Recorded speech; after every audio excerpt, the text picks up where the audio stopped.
Olá a todos, sejam bem-vindos a mais um grande episódio do Biz and Balls. O meu nome é Pedro Guerra e hoje temos um convidado muito especial. É dos nomes mais conhecidos no mundo do automobilismo e da Fórmula 1 em Portugal. Começou a sua carreira na revista, no jornal, aliás, Motor e Autosport, e tem uma paixão muito grande pelos carros e já viajou o mundo à conta deles. É comentador da Sport TV na Fórmula 1 e o nome é nada mais, nada menos do que João Carlos Costa. João, é um prazer enorme tê-lo aqui hoje connosco. Obrigado pelo convite. Obrigado. O propósito do Biz and Balls é, de certa forma, não focar apenas num desporto, tema ou empresa, é dar a conhecer também as histórias inspiradoras e experiências dos nossos convidados. E por isso o grande propósito do Biz and Balls é inspirar os jovens. A carreira do João começou na década de 80, onde começou com uma grande paixão e descobriu uma grande paixão pelo automobilismo. Conte-nos como é que surgiu essa paixão e como é que também foi o percurso até chegar ao patamar de hoje. É muito interessante. Eu nasci em 1962, portanto já não sou propriamente um rapaz muito novo, e ainda nos anos 60 apaixonei-me pelas corridas. Apaixonei-me devido ao meu pai, gostava muito de carros, o meu avô também trabalhava com carros, o meu pai trabalhava numa empresa de transportes rodoviários, mas sempre teve uma grande paixão pelos carros, e a paixão surgiu naturalmente e surgiu pela velocidade. Na altura, o carro do meu pai fazia para aí 130 por hora e eu ouvia, em Le Mans andava-se a 350. E isso era uma paixão. E a partir daí tornou-se uma paixão de miúdo, tornou-se uma paixão de adolescente, que me levou a ir ver um grande prémio, só os treinos de qualificação a Jarama em 1976 com o meu pai, estávamos em Madrid e fomos os dois, e depois me levou de Interrail a ir ver o Grande Prémio de Itália em 1982. Foi o objetivo do meu primeiro Interrail, foi ir ao Grande Prémio de Itália. A partir daí, e por um acaso do destino, tornou-se numa profissão. Eu nunca pensei ser jornalista na vida, eu estava num curso completamente diferente. Sim. Mas a empresa onde o meu pai trabalhava, o patrão da empresa era na altura também o proprietário do jornal Motor. E toda a gente conhecia o meu pai, toda a gente sabia que eu existia, toda a gente sabia que eu gostava muito de carros. Exatamente. E a minha paixão tornou-se profissão de uma forma que pode ser inspiradora. Sim. Eu comecei no jornal Motor como arquivista.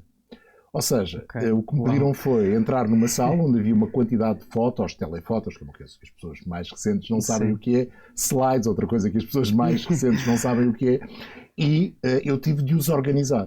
Revistas, outro tipo de documentos, porque o arquivo não existia. Então eu comecei a organizar o arquivo e foi por aí que eu entrei nos jornais de desporto motorizado. A determinada altura, e pela mão do Mário Guerreiro, que era o chefe de redação na altura, ele quis que eu passasse a ir às provas. E ia às provas não para escrever, mas para fazer os volta a volta, para bater as classificações. Na altura nós escrevíamos as classificações finais à mão, escrevia-se os pneus que os carros usavam, etc. Exatamente. E eu, durante 6 meses, fui de facto aprender a profissão, acompanhando os jornalistas do Jornal Motor, mas sem escrever. Até que finalmente me deixaram escrever uma prova em Vila do Conde. Foi uma desgraça. Mas a partir daí comecei na atividade do jornalismo. Houve um hiato, só que os conhecimentos que eu tinha adquirido naquele período permitiram-me que eu, no período em que estive a fazer outra coisa na minha vida, até 1987, continuasse a trabalhar nos gabinetes de imprensa, tanto do Rally de Portugal como da Fórmula 1, com o Hélder de Sousa e a equipa do Hélder de Sousa. Até que, outra vez por um acaso do destino, toda a equipa que fazia o jornal Autosport saiu e numa semana foi preciso ir buscar uma equipa nova para fazer esse jornal Autosport, porque essa equipa tinha ido fazer o volante. Exatamente. E no primeiro da nova equipa, na ficha técnica estava o nome de João Carlos Costa. E eu achei, o João Carlos Costa é um nome muito vulgar, não é? Exato. Alguém que adotou o mesmo nome, eu não queria voltar ao jornalismo sequer, queria continuar a fazer os gabinetes de imprensa que achava alguma piada, até que me disseram, estamos a contar contigo. Eu disse, mas eu faço outra coisa na vida, não faz mal, faz as duas coisas ao mesmo tempo. Eu disse, não pode ser, para a questão. E houve uma escolha. E a partir daí a minha vida foi, em termos profissionais, desde o meio de 1988 até ao dia de hoje, esteve sempre ligada ou aos jornais, ou à rádio, ou à televisão, fazendo comentários ou escrevendo sobre corridas de automóveis, de motos, e no período do Eurosport, de muitas outras coisas também. Pois, imagina. Então, como já referiu, a primeira corrida que assistiu foi o Grande Prémio de Monza? Não, a primeira corrida que eu assisti foi um Rally de Portugal, na altura era Rally TAP, terceira edição, penso, em 1968 ou 69. A família da minha mãe é da zona de Oliveira do Hospital e eu fui com o meu pai a Arganil ver os carros. É a minha primeira recordação de corridas. Depois ainda vi uma corrida no circuito dos Montes Claros, no Monsanto, onde houve Fórmula 1 nos anos... No final dos anos 50, princípio dos anos 60, numa pista que era diferente dessa, já uma pista mais curta, para quem é de Lisboa, daquela zona do Queiro do Amaral, onde as pessoas hoje em dia vão andar de bicicleta, ou andar a pé, ou correr, era uma parte desse circuito, por incrível que possa parecer. Mas ainda vi uma corrida lá, em 1971, estive na inauguração do Autódromo do Estoril em 1972, como miúdo, portanto, eu vi várias corridas até ver essa corrida, os treinos de qualificação desse Grande Prémio de Espanha em 1976. Foi a minha primeira experiência ao vivo com a Fórmula 1, depois a segunda já foi o Grande Prémio na totalidade em Monza em 82. É fantástico. Falando um bocadinho de Monza, aqui uma questão um bocadinho pessoal, qual é o que o João considera o verdadeiro santuário da Fórmula 1? Monza. Se me perguntarem qual é o meu circuito preferido, Monza. Mesmo com Le Mans, que é uma outra das minhas pistas preferidas, sem dúvida alguma que se eu tiver de escolher um circuito, será Monza. Até porque Monza foi palco de muitas minhas primeiras vezes. O primeiro Grande Prémio, a minha primeira reportagem para o Autosport foi em Monza, em termos internacionais. A minha primeira transmissão no Eurosport de um circuito foi feita em Monza. Portanto, há várias primeiras vezes em Monza para mim. Mas não é por isso, porque de facto, lá está, é a paixão da velocidade que me leva às corridas e Monza é, digamos que em termos de Fórmula 1, o sítio onde a velocidade vem mais ao de cima. Exatamente. E por isso Monza sempre. Monza. Também tem a ver um bocadinho com a Ferrari, talvez? Não, por acaso não. É engraçado, porque eu nunca tive nem nenhuma marca que gostasse substancialmente em termos de corridas, nem nenhum ídolo, com exceção de um piloto de rallies francês chamado Jean Ragnotti. Foi o único ídolo que eu posso dizer que tenho, e porque ele continua vivo. Interessante, nunca fiz nenhuma prova ou comentei alguma prova onde ele participasse. Portanto, nunca tive a necessidade de me conter nessa idolatria, por assim dizer, para com o Jean Ragnotti em termos profissionais. Tive o prazer de o conhecer pessoalmente. É, sem dúvida alguma, o único ídolo nas corridas que eu tive e tenho. Ok. Falando agora um bocadinho, ou deixando um bocadinho a Fórmula 1 de parte, o João adora os Estados Unidos, sente-se em casa. Atrevo-me a dizer que tem um bocadinho já de uma costela americana. É interessante, é um facto. Nos últimos anos tenho tido algumas desilusões relativamente a essa minha paixão americana. Acho que os americanos estão a mudar enquanto povo e não no bom sentido. Continuo a gostar do espaço, continuo a gostar da liberdade condicionada, muito condicionada, mas a sensação de liberdade que se calhar tem a ver com o espaço continua a agradar-me. Jamais viveria numa grande cidade dos Estados Unidos, jamais viveria em Nova Iorque ou em Miami, talvez Chicago, que é a única que eu gosto particularmente, mas gostava de viver no interior dos Estados Unidos, gostava de viver no interior da Flórida, gostava de viver no interior da Nova Inglaterra, gosto muito do norte dos Estados Unidos, na costa do Pacífico, gosto da zona central dos Estados Unidos, zona mais rural. Era capaz de viver aí, mas o país, as pessoas em si, nos últimos anos têm-me desiludido um pouco. E as últimas vezes que fui aos Estados Unidos, aquela sensação de me sentir em casa que tive das primeiras vezes, se calhar tem a ver com a idade, já não foi tão presente. A primeira vez que eu fui aos Estados Unidos senti-me em casa e senti que já ali tinha estado e que o ar que eu respirava era o ar que eu queria respirar. Hoje em dia já não sei se posso dizer o mesmo. Mas ainda dentro dos Estados Unidos existem dois grandes eventos, ou seja, por um lado o Daytona, que o João fez a cobertura de vários eventos, e também... Primeiro jornalista português a fazer os 500 milhas de Daytona. Uau, ok, essa não sabia, é uma curiosidade muito interessante. E também o Indy 500. O João fez alguma cobertura do Indy 500? Fiz duas vezes, estive duas vezes presente em Indianápolis como jornalista e uma vez como espectador. Em Daytona aconteceu exatamente a mesma coisa. Estive duas vezes como jornalista e estive mais vezes como espectador. Estive como espectador em muitas outras corridas do campeonato NASCAR e também da Indy. São dois eventos totalmente diferentes que têm como objetivo comum, que é ser um espetáculo. E são, sem dúvida, os eventos mais importantes daqueles dois campeonatos, tanto do NASCAR como do IndyCar. O NASCAR resolve melhor a situação, porque mete as 500 milhas de Daytona no início do ano e as pessoas esquecem e depois fica a luta pelo título.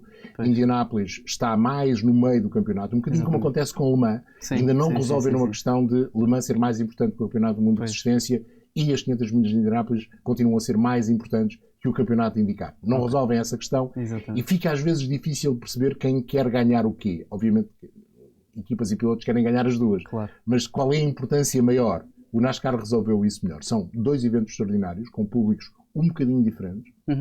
Por exemplo, também as 24 horas de Daytona tornaram-se cada vez mais um evento muito interessante. Sim. Hoje em dia, como público, eu tenho dificuldade em escolher se quer ir a Le Mans, se quer ir a Daytona. São também elas duas provas diferentes. Sim.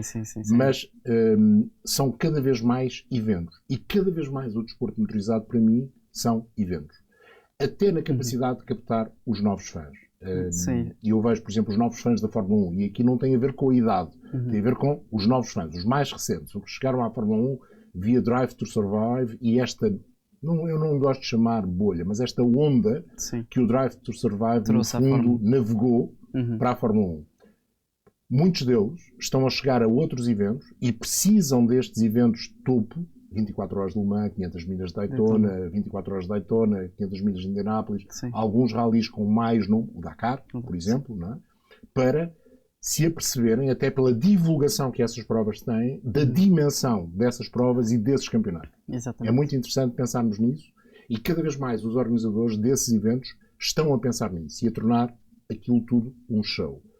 Porque as corridas são, antes de tudo mais, um espetáculo. Exatamente.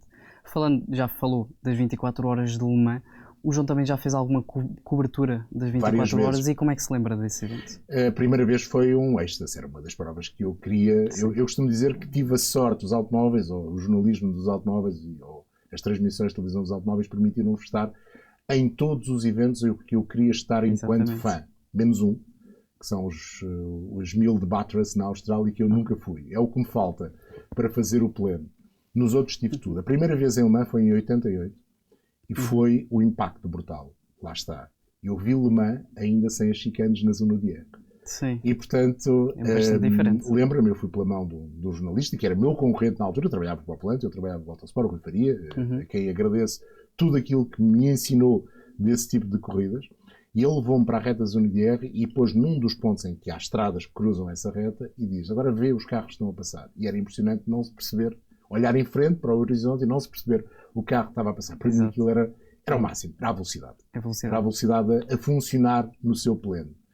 E é engraçado porque foi um impacto que eu não estava à espera. Foi melhor ainda do que eu estava à espera. Depois voltei como jornalista de imprensa escrita, voltei como comentador de televisão, voltei como fã puro e duro, ir ver a corrida. É sempre difícil, porque eu quero sempre depois saber mais e ir para dentro do paddock e não quero ficar só nas bancadas. Eu depois fico com aquele ar, estou aqui a mais, não é isto que eu vim aqui fazer. Mas tiro prazer, mas é um prazer diferente. Eu voltei várias vezes e se me convidarem para ir todos os anos eu vou. Mesmo, por exemplo, nesta altura não concordando com este regulamento, mas vou. Sim. Obviamente vou. Só por curiosidade, este ano tive uma experiência um pouco diferente de ver as 24 horas de Le Mans. Mais do que ver na televisão, estive a ouvir o rádio. Sim. E a minha visão das 24 horas de Le Mans via uma cobertura de rádio muito bem feita, foi diferente e ao mesmo tempo espetacular. A determinada altura, eu voltei ao passado, aos anos 70, quando algumas rádios em Portugal faziam as transmissões, não na globalidade das 24 horas, mas faziam apontamentos hora a hora, 2 em 2 horas de Le Mans, e eu voltei a esses tempos de alguma meninice a ouvir a paixão por Le Mans. E foi muito engraçado. Sem dúvida. Agora voltando um bocadinho à Fórmula 1, quando falamos um bocadinho de Fórmula 1, é quase inevitável falarmos do nome Ayrton Senna. Sim. Eu penso que no fim de semana trágico de 1994, quem estava a fazer a cobertura era o Adriano Cerqueira, na RTP, sim. Que infelizmente já não se encontra entre nós. Foi um fim de semana que também tirou a vida do piloto Roland Ratzenberger. Como é que o João lembra-se desse fim de semana? Onde é que estava? Eu estava em Imola. Estava em Imola. Eu trabalhava na altura para o Autosport e era eu o repórter do Autosport. É um fim de semana difícil teve um impacto muito grande. Eu conto sempre esta história. Acho que não fiz a reportagem que devia ter feito. Gostei mais daquilo que fiz na edição da semana seguinte. Naquela noite de domingo, o jornal saía à segunda-feira, nós tínhamos de fazer as coisas no domingo, logo depois do Grande Prémio. Não penso que tenha feito uma reportagem extraordinária, sinceramente. Sim. Lembro-me de duas coisas. Lembro-me do impacto que aquilo teve no circuito. Lembro-me de todo o elemento trágico do fim de semana. Começou com o acidente do Rubens Barrichello logo na sexta-feira, depois o Roland Ratzenberger, o acidente do início da corrida com o Leto e com o Pedro Lamy.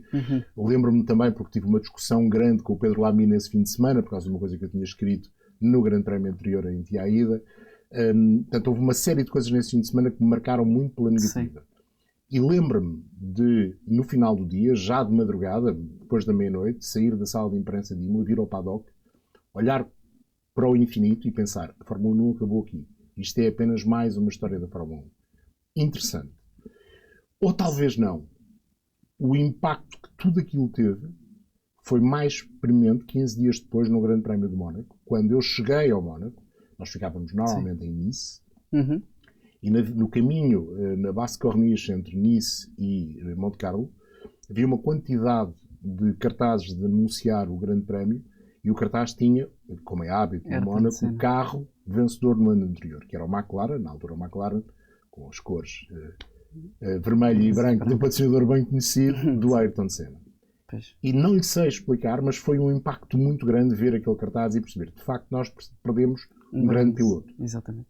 Mas não perdemos a Fórmula 1. E aquela ideia que a Fórmula 1 mudou no dia em que o Ayrton Senna morreu, não, para mim não é verdade. Sim. Para mim foi apenas mais um acontecimento, o pior fim de semana da Fórmula 1, sem dúvida nenhuma, marcante, porque já havia televisão, tinha havido outros nos anos 50, e nos anos 60 e nos anos 70, com muito menos televisão, muito menos divulgação da imagem total. Nós tínhamos de esperar pelos jornais muitas vezes, ou ouvíamos na rádio para saber os resultados dos grandes prémios. Aquele fim de semana teve um impacto muito grande porque foi a morte em direto. E não há nada pior do que a morte em direto. E eu tenho de dizer a palavra, eu não gosto de palavra azar, mas tenho de dizer o azar de, por 3 vezes, ter de documentar a morte em direto. Em 3 corridas. 2 com a sensação perfeita que a estava a comentar, uma só percebi depois, quando foi confirmado que o piloto tinha falecido. É das piores experiências, se não a pior experiência que se pode ter ao microfone. E obriga-nos a um esforço quase sobre-humano de controle de emoções. Nós não podemos deixar transparecer aquilo que está a acontecer-nos a nós. Temos de dar a quem está do outro lado, digamos que a emoção com o ponto certo, com o condimento certo. Nem ser demasiado lamechas, nem ser demasiado frio. E encontrar esse ponto, quando nós próprios estamos a viver as emoções, é particularmente difícil. Não desejo a ninguém e desejo que nunca mais tenha de o fazer. Esperemos que sim. Falando um bocadinho sobre isso, muitos dos jovens que ouvem o Biz and Balls são entre os 16 e 26 anos. E muitos não têm noção das diferenças que existem na Fórmula 1 do passado para a atual. Queria perguntar ao João se gostaria de destacar algumas grandes diferenças. A segurança, sem dúvida nenhuma. E os pilotos diziam isso, os pilotos dos anos 60 e 70, sobretudo dessas 2 décadas, diziam isso. Nós começávamos o Grande Prémio e não sabíamos quantos de nós iríamos terminar vivos. Exatamente. E isso é de facto talvez a maior evolução do desporto motorizado. Essa muito mais do que noção de segurança, mas atenção, o desporto motorizado continua a ser extraordinariamente perigoso para quem o pratica e para quem assiste ao desporto motorizado. Exatamente. Nunca nos devemos sentir 100% seguros e devemos tentar evitar estar numa posição, mais nos ralis do que nos circuitos, mas mesmo nos circuitos, estar numa posição em que possamos ser vítimas dessa nossa paixão. Porque acho que não há nada pior. Acho que não há nada pior. Mas, de facto, em termos de segurança, os carros evoluíram de uma forma brutal. E hoje, um grande exemplo é o acidente em 2021 do Romain Grosjean. Por exemplo, é apenas um exemplo. Exatamente. Mas esse é um exemplo, se calhar, muito importante porque tem a componente fogo. Exatamente. Eu, por exemplo, e volto ao caso pessoal, em 1973 há um acidente em Zandvoort com o Roger Williamson em que ele morre queimado vivo dentro do carro, voltado. Em que está o David Purley a pedir aos comissários para o ajudarem a apagar o fogo no marche e, ao mesmo tempo, a pedir aos comissários para voltarem o carro. E os comissários estão de calções. E, portanto, não se aproximam, não há extintores, E vemos uma pessoa falecer dentro de um carro carbonizado e um piloto completamente desesperado a tentar libertar desse carro um amigo. Sim. E essa imagem, eu lembro-me perfeitamente onde estava, o que tinha vestido, lembro-me de tudo. Marcante. E foi de tal forma marcante que eu hoje considero que foi o momento em que eu decidi que gostava de corridas de automóveis. Porque para um miúdo de 11 anos, ver aquilo em direto na televisão, Exatamente. se calhar podia ter sido o fim de uma paixão. E não foi. Não foi. Portanto, as corridas, lá está, o acidente do Senna, a mesma coisa. E se calhar para uma geração que naquela altura tinha os mesmos 11 anos, se calhar foi o momento decisivo em que as pessoas pensaram: gostamos disto ou não gostamos? Pois. Aceitamos a morte ou não aceitamos? Andamos no fio da navalha ou aceitamos que estes pilotos, estas pessoas, andem no fio da navalha? Eu ainda no outro dia, no podcast da Sport TV, contei uma história que tem a ver. Eu hoje em dia vou para as corridas de automóveis e não tenho a sensação que aqueles pilotos, ou nas motos, que aqueles pilotos vão de alguma forma ter um problema que os leve a deixar-nos. Exatamente. Aconteceu uma única vez nos últimos anos na Ilha de Man. Na famosa corrida de motas da Ilha de Man. Foi o único sítio nos últimos 20 anos onde eu estive e a determinada altura pensei: isto vai acabar mal. Eu não consigo ver isto porque acho que estas pessoas não vão chegar ao final do dia de vida. A segurança na Fórmula 1 e no desporto motorizado trouxe-nos esse, como é que eu ia dizer, esse conforto. Sim, é estranho usar a palavra conforto, mas trouxe-nos esse conforto. Nós vemos um espetáculo e de à partida acharmos, se calhar erradamente, que no final os atores daquele espetáculo vão estar todos vivos. Exatamente. Nos anos 60 e nos anos 70, sobretudo, não era assim. Não era assim. Não. Agora falando um bocadinho de um tema mais leve, nestes últimos anos temos visto um domínio por parte de uma Mercedes e Lewis Hamilton e nestes últimos 3 anos de uma Red Bull e Max Verstappen. Na Fórmula 1 é importante ter um bom carro, mas também é importante ter um bom piloto. O que é que o João considera mais importante, um carro ou um piloto? O binómio. E um piloto que saiba explorar esse carro. Todos os grandes campeões tiveram grandes carros. São muito poucas as exceções. É preciso andar, se calhar, até 1982. Talvez tenha sido o último piloto a ser campeão do mundo e a não ter o melhor carro. Sim. Mas teve um campeonato onde os grandes candidatos ao título ou deixaram de correr por acidentes, ou faleceram, ou tiveram problemas. Havia muitos problemas mecânicos nos carros nessa altura. Estávamos numa fase ainda de transição da geração dos carros motores atmosféricos para os carros turbo. Havia os carros com efeito de sol, eram carros perigosos, eram carros difíceis de guiar, e acabou por ser o Keke Rosberg campeão por defeito, por assim dizer. Foi aquele que conseguiu suportar todas as incertezas, vencendo apenas um grande prémio, e foi campeão. Mas a partir daí, e antes também era um pouco verdade, os campeões do mundo guiam normalmente os melhores carros e depois têm de se sentir confortáveis nos melhores carros. E nos últimos anos, e falando apenas dos últimos anos, foi o que tivemos com o Lewis Hamilton e tivemos com o Max Verstappen. Sentiram-se confortáveis com os carros. Depois há exceções, de outra forma, que é quando há dois pilotos que têm carros muito bons e que se sentem confortáveis com os mesmos. Claro. E isso dá o campeonato de 2021. Exatamente. Dos melhores. Talvez o melhor. Talvez o melhor mesmo. Uma pergunta agora, fora da Fórmula 1, como jornalista, há alguma história que gostaria de destacar? Trouxe alguma peripécia ou que vai-se recordar para a vida? Eu agora já não sou jornalista, sou só comentador de televisão, deixei de ter carteira profissional já há bastantes anos. Histórias há muitas. Histórias das corridas, ligadas às corridas, por causa das corridas. Exato. Há muitas. E sobretudo há uma coisa que eu vou levar comigo, que é as corridas terem-me dado a possibilidade de eu conhecer o mundo. E era engraçado, porque quanto mais distante eram as provas, mais dias nós íamos antes e depois das corridas, ou ficávamos depois das corridas, e isso permitia-nos conhecer ainda mais o mundo. Eu, a Europa, conheci de Interrail antes de começar nas corridas, basicamente, sobretudo a Europa Ocidental. Na altura não se podia ainda viajar para a Europa de Leste, ou com algumas exceções não se podia. Mas o resto do mundo eu conheci muito por causa das corridas. E uma história que eu quero destacar, tenho uma muito engraçada, que tem a ver com a demasiada eficácia das fronteiras nos Estados Unidos, ou a forma como nós temos dificuldade às vezes em entrar nos Estados Unidos. Eu tinha na altura um visto indefinitely, os jornalistas tinham um visto permanente, por assim dizer, sem data limite. E o visto, salvo erro, era a letra J. E o visto era escrito à mão ainda, estava no passaporte, era um carimbo no passaporte escrito à mão. E uma das vezes que eu estou a entrar nos Estados Unidos, o indivíduo que está na fronteira acha que a letra do visto está a desaparecer, e então rasura a letra. E porque diz-me assim, então, mas hoje veio de avião, então hoje não veio no barco, porque, salvo erro, ruim, era Sim. para as pessoas que eram profissionais da indústria, da indústria marítima, por Sim. assim dizer. E eu disse, não, eu sou jornalista. Então não é este. Então rasurou-me. Na vez seguinte que eu entrei nos Estados Unidos, estive 4 horas numa sala porque o bicho estava rasurado. E convencer as pessoas que me tinham travado que aquilo não tinha sido eu a fazer, que tinha sido um oficial da fronteira também a fazer. Foi difícil, mas finalmente consegui. Mesmo assim não perdi a paixão pelos Estados Unidos nessa altura. Menos mal. Agora, uma pergunta que eu também lhe tinha para fazer. Como todos os jornalistas, o João de certeza que enfrentou dificuldades e obstáculos. Alguma vez na sua carreira pensou em desistir? E de certa forma, que conselhos é que dá aos jovens de hoje que também gostariam de seguir o jornalismo automobilístico?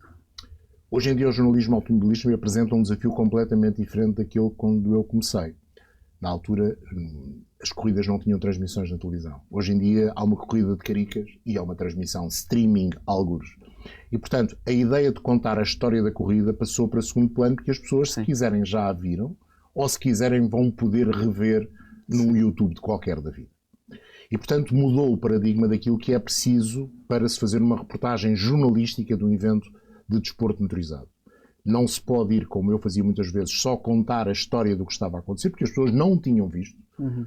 Eu, na Fórmula 1 já não era bem assim, nós tínhamos ido um bocadinho mais além. Sim. Mas é preciso ir explicar as coisas, é preciso ir contar aquilo que vai acontecer, até numa perspectiva da apresentação do que vem a seguir. É preciso dar a conhecer as pessoas, dar a conhecer a parte técnica. E o desafio jornalístico é completamente diferente. Hoje em dia, com uma dificuldade acrescida, que é as pessoas não vão aos sítios. Eu tive a sorte de fazer jornalismo de desporto motorizado na altura em que nós íamos às corridas. Não se fazia jornalismo de redação, que é uma coisa que me assusta, com base nas transmissões de televisão, com base nos comunicados de imprensa dos pilotos. Isso não é fazer jornalismo. O jornalismo é ir à procura da notícia, é ir à procura da história, é ir lá está, buscar aquilo que as pessoas na transmissão de televisão não conseguem ter. Exatamente. E explicar aquilo que as pessoas estão a ver. Esse é o maior desafio para alguém que começa hoje em dia no jornalismo desportivo. Em termos de comentários de televisão, é um pouco diferente. Há duas coisas que eu digo sempre. Uma, quando sentirem que não estão a fazer tão bem, vão embora. Façam outra coisa. Exato. Duas, numa transmissão de televisão, não se convençam que sabem tudo. Não vão para dentro de uma cabine sem nada. Só com a capacidade de discurso e com o vosso conhecimento, digamos, de memória. Levem papéis. Levem pequenas notas, levem auxiliares dessa mesma memória para que a transmissão seja melhor. E nunca vão para uma cabine convencidos que sabem tudo, sobretudo quando vão fazer algo que nunca fizeram numa disciplina do desporto motorizado ou em outro qualquer comentário. E há situações em que isso acontece. É um erro crasso e que eu tive a sorte de abrir as portas a muitas pessoas que ainda hoje são comentadores de televisão na área do desporto motorizado, e foi a primeira coisa que sempre lhes disse. Isso, e não tentem fazer com alguém, sejam vocês. Exatamente. Essa é talvez a melhor maneira de aconselhar alguém que está a chegar. Não façam quando se sentem forçados só porque querem estar na área. Não façam de forma displicente, não imitem quem se faz. Arranjem um estilo. E o estilo é meio caminho andado para o sucesso. Estilo próprio. João, agora vamos, para terminar, estamos quase a chegar ao fim, vamos fazer o que é um quick fire do Biz and Balls. É um quizinho em que eu vou dizer uma palavra, ou um termo, e o João vai dizer a primeira palavra, ou o que achar que vem na cabeça, é o que sair. Está preparado? Sim, vamos João. embora.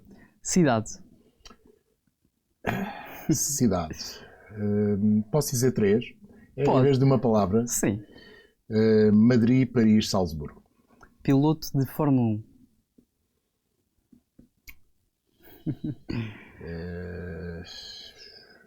Difícil. Piloto de Fórmula 1.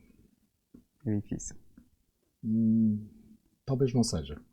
Não? Juan Manuel Fangio. Ok. Max Verstappen ou Lewis Hamilton? Os dois. Ok. Circuito favorito? Monza. A corrida de Fórmula 1 com que mais vibrou? Essa é engraçada. Essa é engraçada. De forma positiva? Sim. Também. Sim.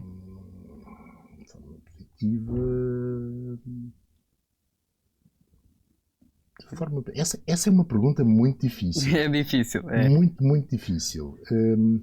Mas tem pela negativa? Tenho. Qual? Pela negativa é relativamente fácil de lá chegar. Mas tenho de explicar a razão. Sim, tenho de sim, explicar sim. a razão de ser pela negativa. Pela negativa ao Grande Prémio de Jerez de 1997. Acho que aquele campeonato do mundo merecia outro final. Sobretudo, merecia que finalmente os dois grandes lutadores pelo título, o Jacques Villeneuve e o Michael Schumacher, se tivessem encontrado no pódio, que nunca aconteceu ao longo do ano. Há coisas incríveis. Exato. Dois pilotos que lutam até à última prova pelo título mundial nunca se encontraram no pódio. Acho que é um momento marcante pela negativa e pela forma como aconteceu. Pela forma como aconteceu. É, sem dúvida, um momento marcante pela negativa. Há outro que eu já falei, do Grande Prémio dos Países Baixos de 1973, por outras razões. Positivo. Porque era miúdo. Sim. Porque era a marca que eu gostava na altura. E porque foi uma transmissão de televisão que na altura era mais raro do que é agora, que eu adorei. O Grande Prémio de Mónaco de 1973, com o início, com o François Sévère a liderar e depois o final com a vitória do Tyrrell também, do Jacques Stewart. Em termos de presença, o facto de ter sido, deixem-me usar a expressão, uma besta, Sim. e ter entrado na pista em Monza em 1982 ainda com carros a completarem a volta. Uau. Mas marcou-me para sempre. Uau. É sem dúvida uma para recordar. É verdade. Por fim, um sonho por concretizar. Os 1000 km de Bathurst, sem dúvida. Okay. Bathurst 1000, sem dúvida. Fora disso, 3 viagens. Patagónia, Islândia, Nova Zelândia. Espetáculo. João, agradeço-lhe imenso a sua presença hoje. Foi uma honra enorme para mim e para os ouvintes também que estão lá em casa, tenho a certeza. João, espero vê-lo em breve. Será de certeza em breve, porque teremos o Grande Prémio de Espanha este fim de semana na Sport TV. Podem acompanhar o João na Sport TV. Lá em casa, muito obrigado por estarem a ouvir mais um grande episódio. Vejo-vos para a semana, mas até lá, fiquem bem.